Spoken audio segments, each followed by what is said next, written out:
Bienvenue dans l'émission Saveurs divines. Cette bonne nouvelle du royaume sera prêchée dans le monde entier pour servir de témoignage à toutes les nations. Alors viendra la fin. Ce pain céleste vous est présenté par Immaculée Niraneza.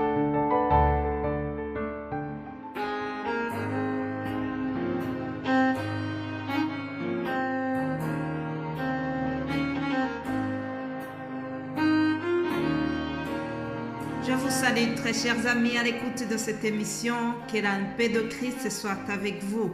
J'ai la joie, j'ai l'honneur de vous présenter encore ce matin ce Dieu qui est tout puissant.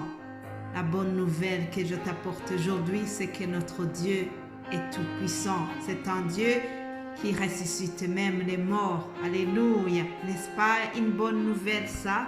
Alors lisons Actes des Apôtres, chapitre 9, verset 36. Il y avait à Joppé, parmi les disciples, une femme nommée Tabitha, ce qui signifie Dorcas. Elle faisait beaucoup de bonnes œuvres et de bonnes. Elle tomba malade dans ce temps-là et mourut.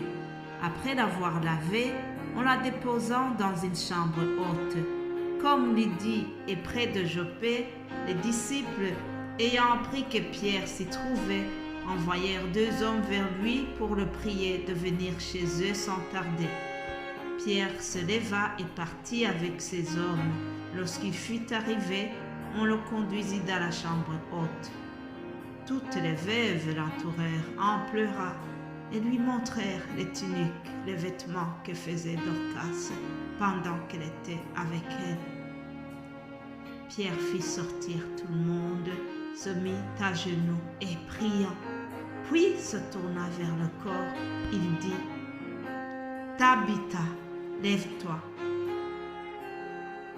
Elle ouvrit les yeux et ayant vu Pierre, elle s'assit.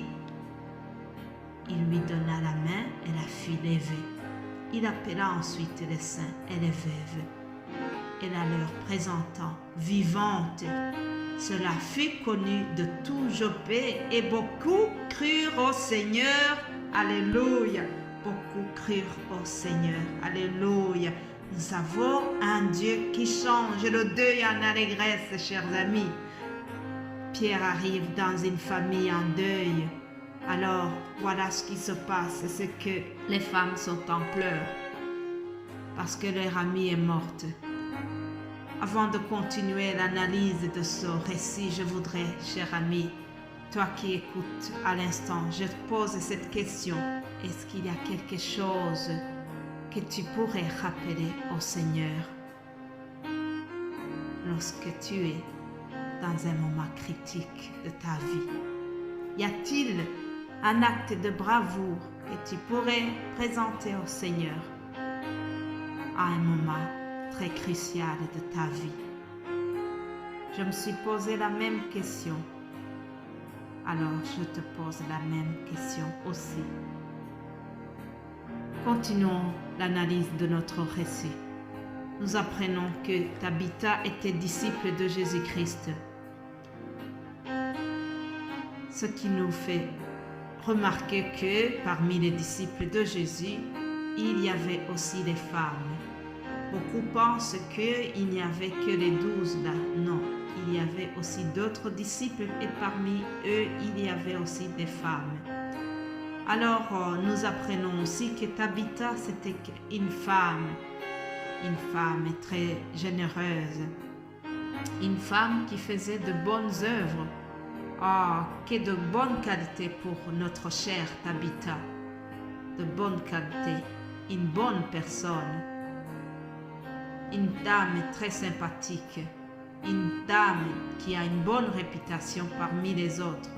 Et pourtant, malgré ses qualités, on nous apprend qu'elle a été malade et même elle est morte. Qu'est-ce que cela nous apprend, chers amis?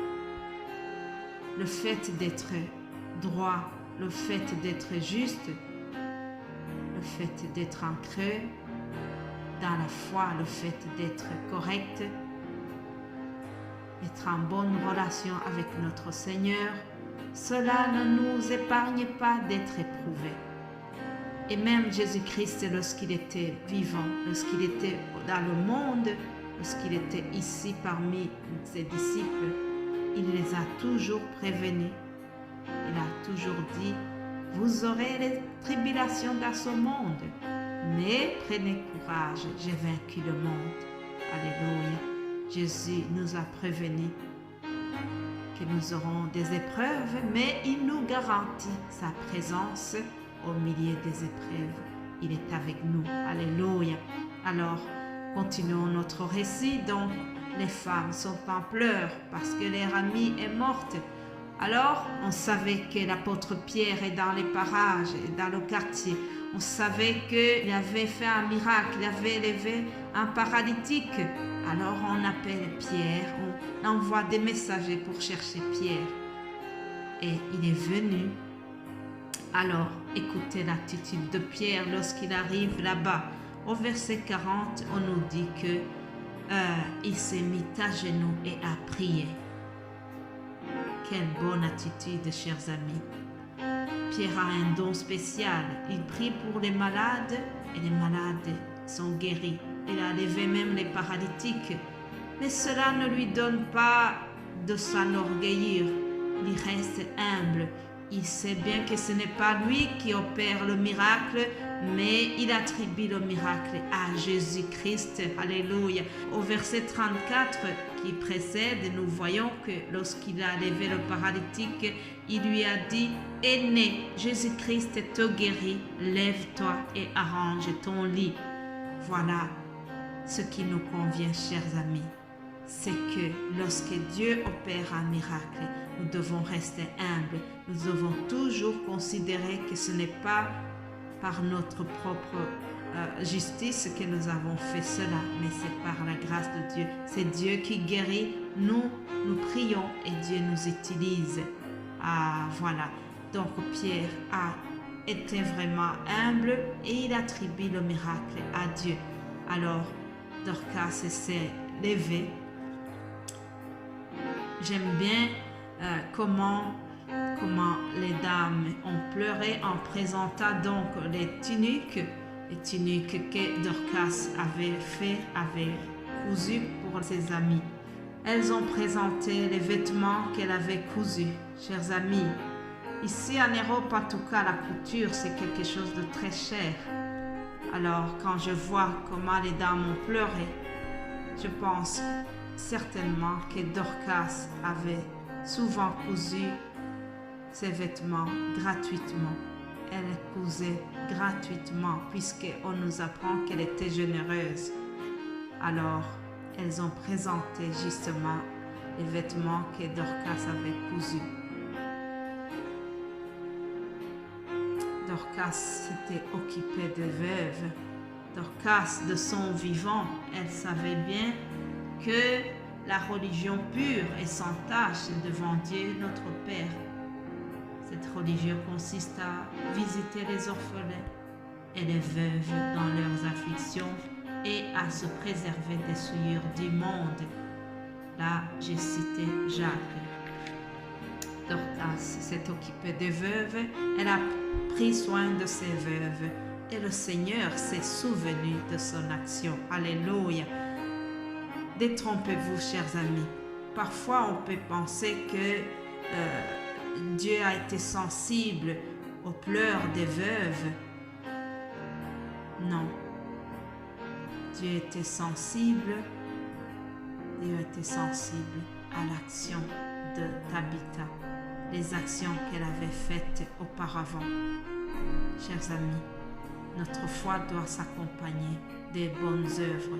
Jacques a dit qu'une foi sans les œuvres, elle est morte. Alors, nous devons avoir les bonnes œuvres aussi. Revenons à notre récit. Nous voyons que vers la fin, on nous dit que lorsque le miracle a eu lieu, lorsque Dorcas est ressuscité, qu'est-ce qui a suivi? C'est que beaucoup de gens crurent au Seigneur. Voilà l'objectif du miracle. C'est que les gens se tournent vers Jésus-Christ. ce n'était pas pour que la famille de Dorcas se réjouisse seulement. Oui, c'est bien, c'est aussi un bonheur de la retrouver vivante, mais pour Dieu, ce qui compte aussi, c'est que beaucoup de gens crurent au Seigneur. Le plus grand miracle qui peut arriver dans la vie d'un homme, c'est lorsqu'il reconnaît ses péchés et qu'il demande pardon à Dieu. Voilà, c'est ça que je te souhaite aussi.